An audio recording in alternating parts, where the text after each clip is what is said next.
Here's my reflection about the chapter 4. It's all about organizing.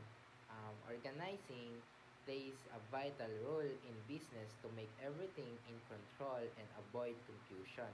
It's clear and provides descriptions of jobs and also improves the performance of the employee and also your business. It involves dividing work among individual or groups to ensure tasks are completed efficiently and effectively.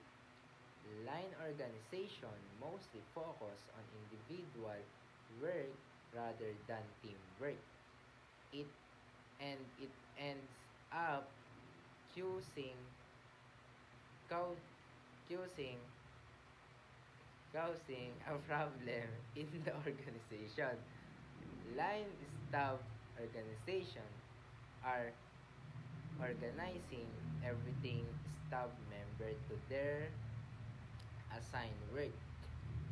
Organizing involves dividing work among individuals or groups to ensure tasks are completed efficiently and effectively. The division of work helps to clarify roles and responsibility, increase productivity, and prevent duplication of efforts.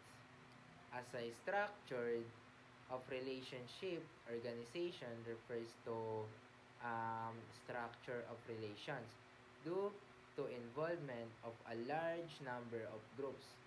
Organizing is the function of management that involves developing an organizational structure and allocating human resources to ensure the accomplishment of objective. The structure is usually represented by an organization chart which provides a graphic representation of the chain of command with an organization.